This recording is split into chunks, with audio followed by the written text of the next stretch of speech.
Hello, my name is Dr. Kyriazis, Marios Kyriazis. I'm a medical doctor from Cyprus and I'm a gerontologist, which means I have an interest in the aging process, anything that has to do with medical or biological aspects of aging. Before we go any further, I would like to say a few words about what is health. There are many definitions of health, but one that I like very much is this. Health is the ability to adapt and manage in the face of physical, emotional, and psychological challenges. So we become able, we are confronted with these challenges, and we are able to overcome this. That means we remain healthy. Now, aging comes to change this because aging is accumulation of damage over time. Damage which gives rise to different diseases and clinical dysfunction. Therefore, we become unable to manage with the different challenges that we face in the world, and we become ill. And that's what we call the age-related chronic degenerative diseases. The good thing is that technology is coming to change this, because not only due to the devices that we can use, clinical assistants, personal assistants, iPhones or computers, but also due to a different way. For example, we all now use our brain more than we use our body.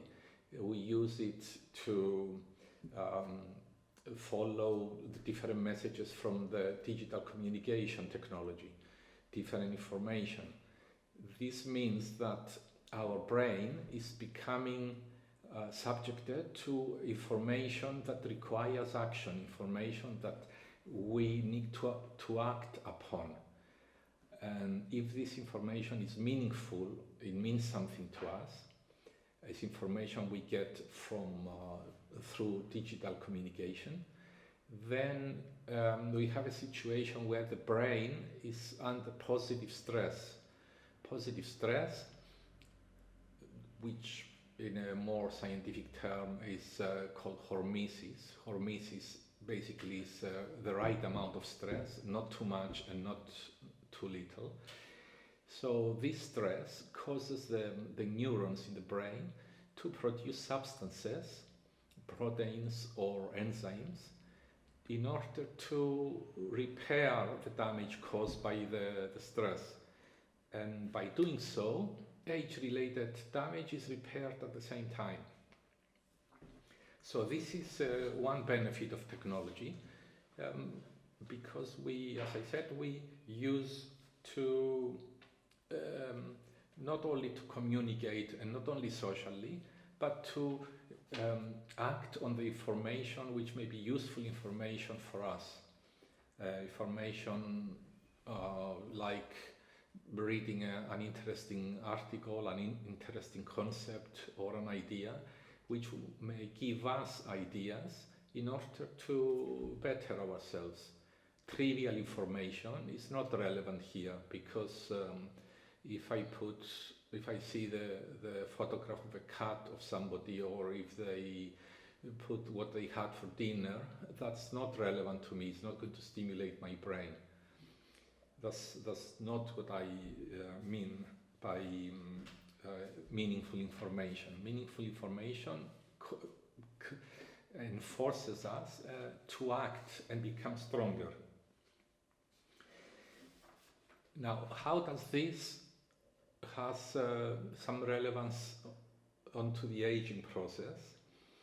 There is some relevance, because communication technology, digital technology means that the society is becoming more cognitive, more developed, more affluent, and overall affluent and westernized societies have a high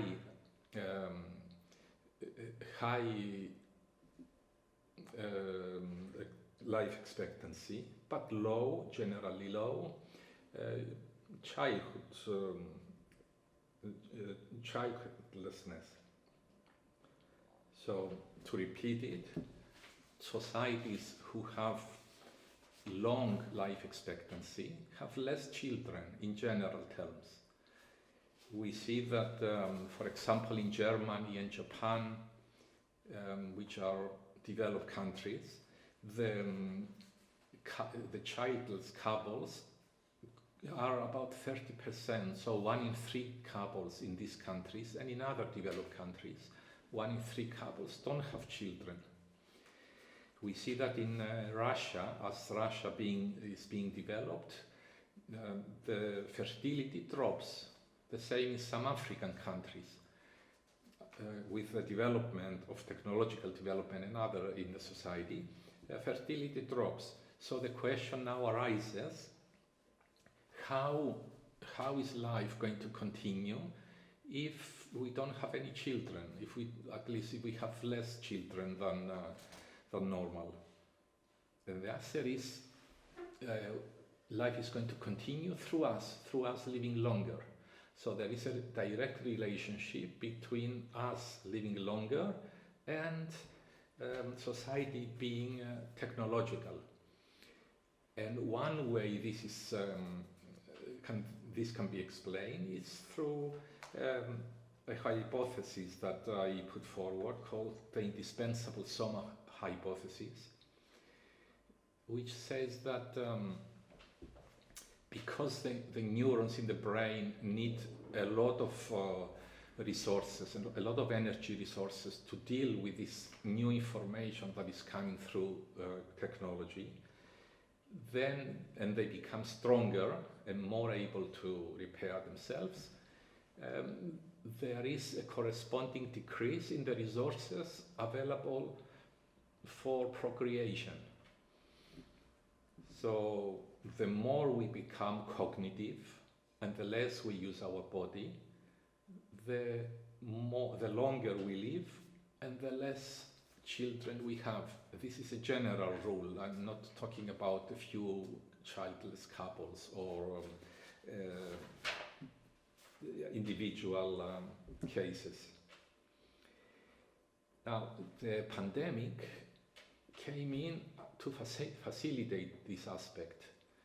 It's a typical grade 1 situation where this is a very significant event which affected many aspects of our lives, but it has a significant effect on our longevity, on our aging process, because everybody is forced, good or bad, to use technology, to use the spread of information and the spread of ideas.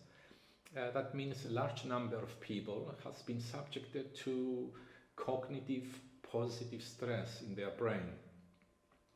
And this means that the stress response mechanisms of the neurons have been activated, and as a consequence, based on what I just said a few minutes ago, means that the aging process should slow down, and we'll see the results in the next few years. So, in conclusion, one advice I could give is to embrace technology. Don't be afraid of technology. We should use it, but in a meaningful manner, not in a trivial manner. We open up new opportunities, mainly in this particular example in the field of aging, and we should help the transition from a physical world to a cognitive one. So we should have stronger brain than a stronger body. Final advice is what we do. Our aim should be to make other people think and to make them act on their thought. So to make them think constructively and act on this constructive thought to make it reality. Thank you.